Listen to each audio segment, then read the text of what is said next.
সেখানে গিয়ে সে দুষ্ট পাজি শিয়াল দেখে যে বড় বড় 4টা ডিম আছে।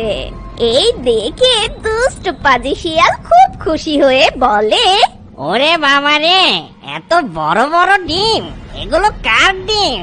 হাতের ডিম নাকি ঘোড়ার ডিম? আচ্ছা যাই হোক না কেন, আগে এই ডিমগুলো খেয়ে নি। আমার মনে হয় এই ডিমগুলো খেতে অনেক মজা হবে।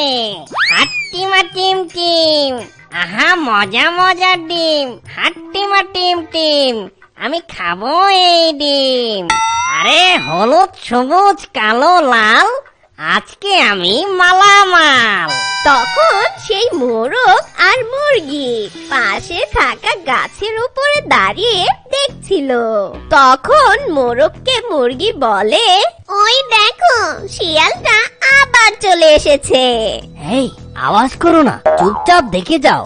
এত বড় ডিম এখানে বসে খাওয়াটা ঠিক হবে না। একটা কাজ করা যায়, সব ডিমগুলো নিয়ে আমি জঙ্গলের একদম শেষে চলে যাই।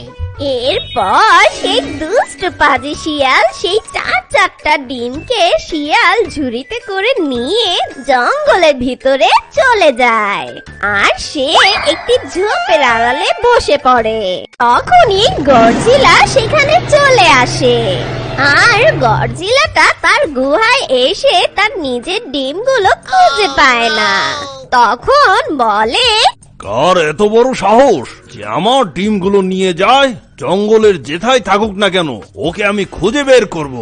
এ কথা বলেই গডজিলা চলে যায় জঙ্গলের ভিতরে। তার নিজের ডিমগুলো খুঁজতে লাগে। আর কিছু দূর যেতে না যেতেই গডজিলা শিয়ালের আওয়াজ শুনতে পায়। হাট্টিমা টিম টিম, আমি খাবো এই ডিম। এখন আমি কোনটা খাবো? বড় খাবো না ছোট খাবো, নাকি সবই খাবো? এরপর সেই দুষ্ট পাজি শিয়াল সেই ডিমগুলো চাটতে লাগে।